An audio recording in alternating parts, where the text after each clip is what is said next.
one here.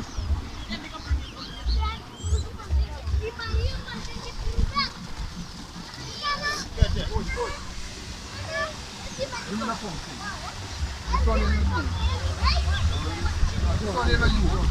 No, hold on. Give about 4 pounds. Good.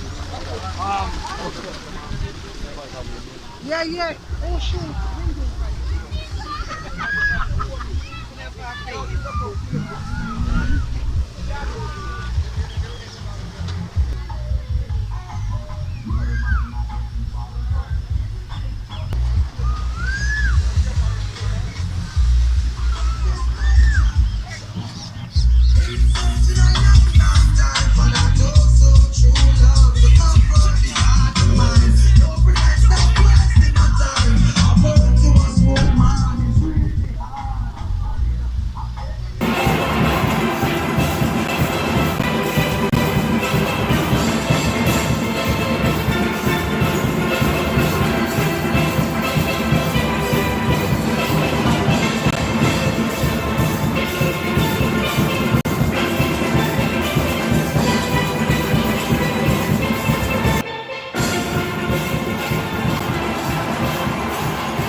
Hello and welcome. A special welcome to our new followers of What Is Story Say.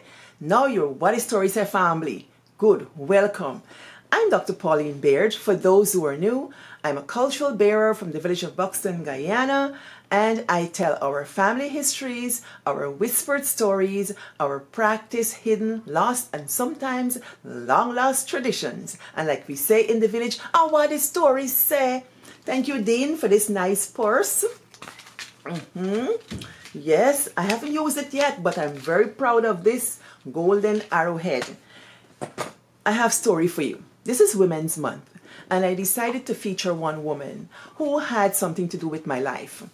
I've always been a teacher in terms of career, and I had some very good experiences with some women in my life. So I'm going to talk to you about one today.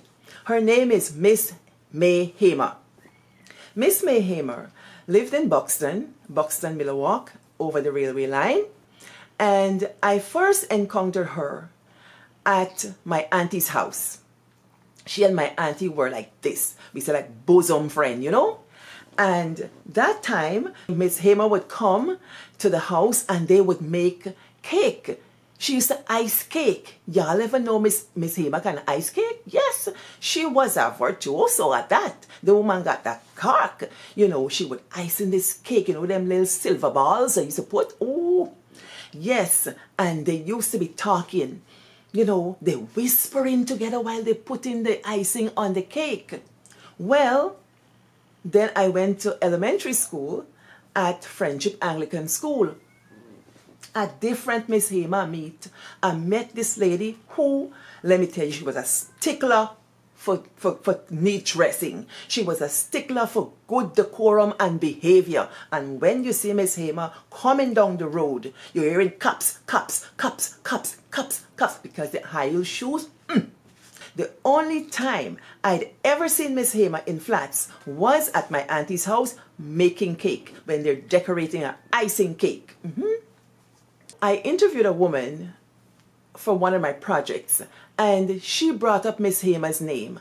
You know, I was asking women, what do you think about Buxton? What stories do you tell?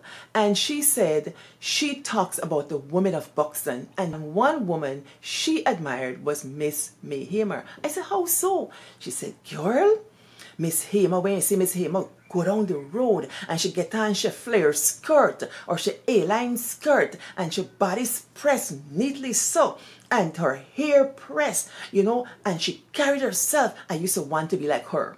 I said, wow. Yes, Teacher Cheryl would dress like Miss Hamer, indeed. Miss Hamer was also a professor at Sir Potter College of Education in their satellite campuses, I think in Georgetown and probably Berbice. I'm not quite sure on my history there, but you can correct me. Many of you would have had tutelage from her, so she was quite an accomplished educator. In the early 1980s, she became the principal of the Buxton Community High School, where I became a teacher. I taught agriculture science for a couple of months after I left Guyana School of Agriculture. And I had the privilege of working with her. She and my father were really, really good friends. They would walk down the road and tell stories, so much so that when I go back to Guyana, she would say, come here, your daddy said you're in Borneo. I said, Miss Hamer, me not in Borneo. But he said you're somewhere in China. I said, I'm not there either. My father would put me anywhere in the world. Borneo, China. Once he thinks I'm in Asia, he just says anything. And so he and Miss Hamer would talk, and then I realized she was checking up on my life. And why so? You know, when I was teaching at this school, Miss Hamer, the first thing she did, she singled me out and she asked me to take the minutes of the staff meeting. Poor me. Shy girl, I saw my hand shaking. I write this minutes. Before the next meeting, she took it from me and she examined it. She was checking to see if my grammar and everything was okay. And then she said, okay. And I thought, You know, I really didn't appreciate that because I thought she just singled me out. Another time they were selling agricultural products, you know, boran, okra and so. And she said, I must keep the receipt. And I had to write up the receipts. And in my little inexperience, I wrote something wrong on a receipt and I scratched it. And then I wrote another one. So at the end of the day, when she tallied up the thing, she said, what happened to this one? And she started, you know, going on about this, who scratched the receipt and you're supposed to sign it, and I didn't sign it. And she said, y'all, if y'all think y'all gonna do this, y'all gonna go to jail. And I'm thinking to myself, jail, lady? When I go to jail at lot 12, you're going to be on the other side because we're going to knock up each other at the jail. That's what I think in my mind. I didn't dare tell it to Miss Hamer. Another time, I thought they were short of teachers. I can't remember. But all I know is that I found myself in the schoolyard with about 30 children. You born at Edwards? You were there in there? Yes. And Colleen, Colleen Edwards. Yes, all these children were in the yard. And guess what? They each got a 22 cutlass. Miss Hamer told them they must go outside and weed. And I must supervise these children weeding with 22 cutlass. People, them picnics was bad like sour. Them picnics had chapters. You know what is chapters? When you put your foot and you try to chop and you just move your foot this way. So they're doing chapters. Oh, my mama. 30 picnic in the yard. They're doing all kind of wildness. I said to myself, you know, you Miss Hamer, if you think someone come back at your school, me not come back at the school because me all kind of thing me say. And then Miss Hamer started shouting, Comrade Baird! I said, yes, Miss Hamer. What happened to the children? I didn't answer she. But I think she understood that I was overwhelmed. I was young and inexperienced. You know, that time I didn't appreciate what she was doing, but she was giving me chops. She was letting me do it so I could get chops. Little picnic don't take that and pass me in class. No more. That's over. I learned from Miss Hamer how to handle a class under dire circumstances. So I want to bring a story to you from Miss Hamer. Miss Hamer is no longer with us. She has passed away. But as you know, I researched the village, and so she has a word or words for the people of Buxton. I'm going to try to read this in a way that you can ponder on her words. You can give it to your children. Those of you who are Buxtonians, this is for you. She wrote a letter, and I'm going to read this letter. So my eyes are going to be going up and down. So, bear with me.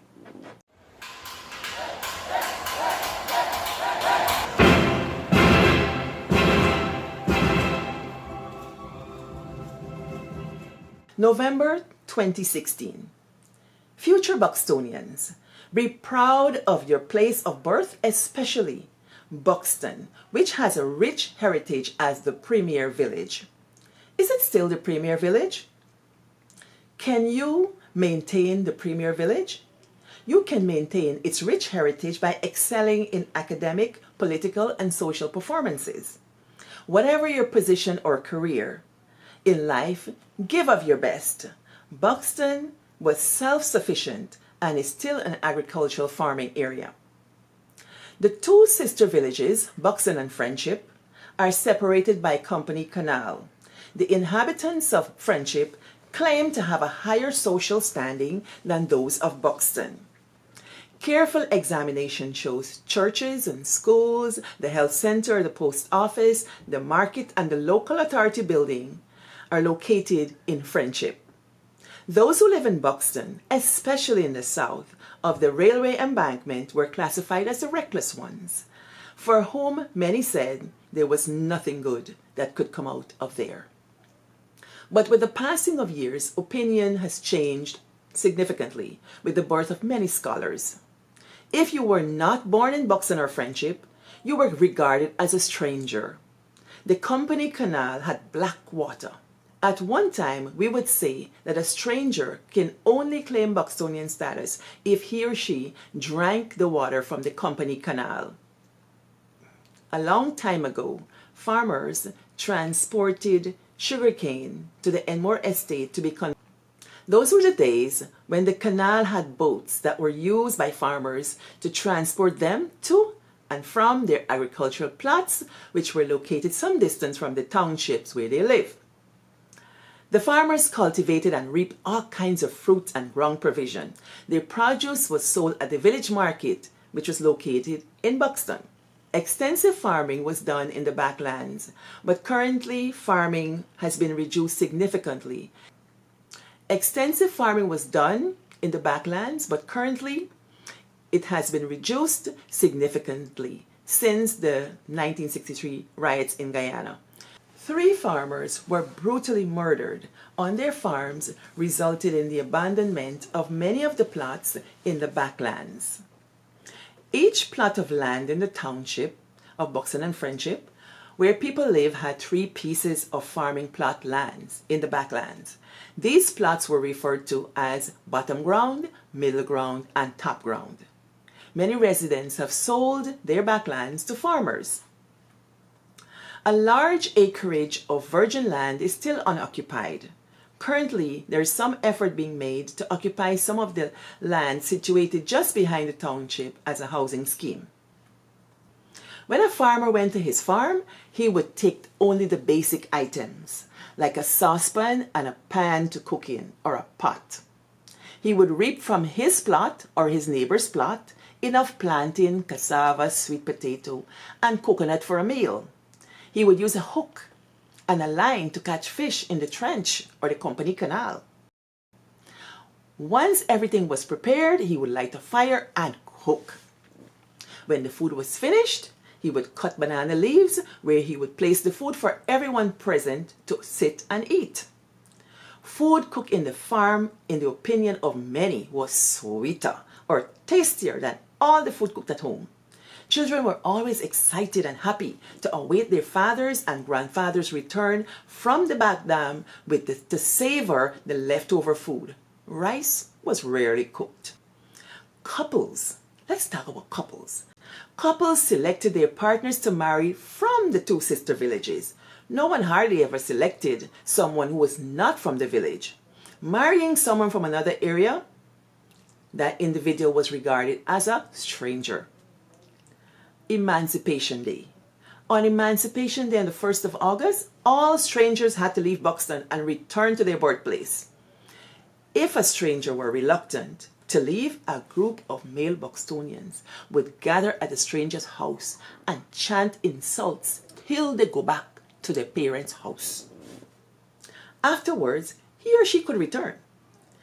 When a man married a woman, it was his sole responsibility to provide for his wife, especially a home to live in.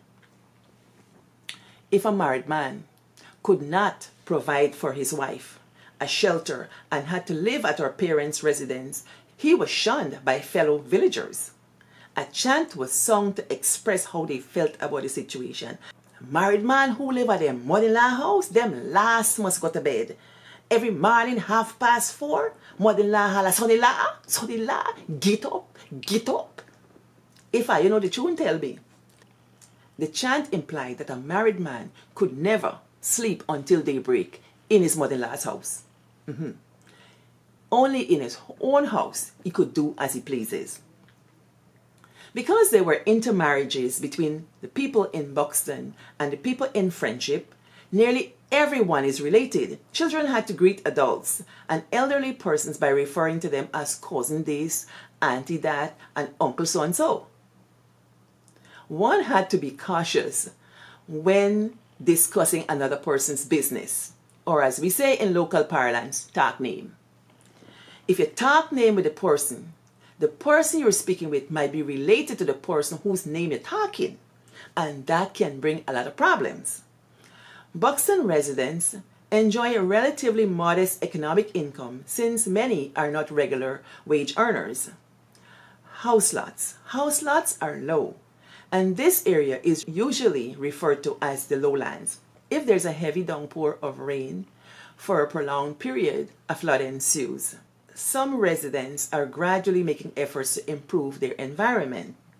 But as I shared earlier, the water in the Company Canal was used for domestic purposes. At present, citizens seem to lack the will to protect the environment, leading to clogged drains and polluted trenches.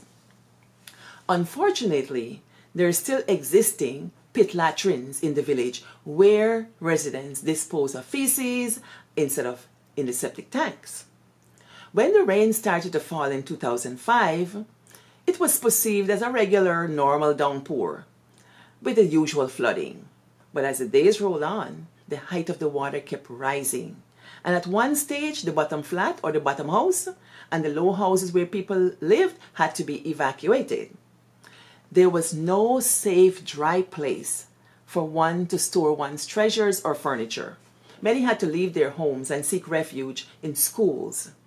And fortunately, these schools were in Friendship, where the land is much higher than in Buxton. Those who remained in their homes were supplied with food by volunteers who traversed the areas in boats. And, as I would say, and as I saw, in old refrigerators. Cooking in part was done on the old railway embankment that was higher than house lots. Crowds of people assembled on the railway line top. They were engaged in various activities such as playing cards, dominoes, eating, or just having fun. Back in those days, in order to leave one's house, one had to use a boat that would sail into the yard, and one had to enter based on the number of steps that the boat could reach. Many of the boats would ply the area, making it convenient for anyone to leave home and return. The boat operators worked during the flood, and they made a viable economic trade. As stated earlier, pit latrines existed. They created a serious environmental hazard resulting in leptospirosis, which caused the death of many individuals. For many of those who plied the waters and volunteered to take food for shut-ins, if their boat capsized, they got the disease. And unfortunately, many of them didn't survive because there was no cure for them.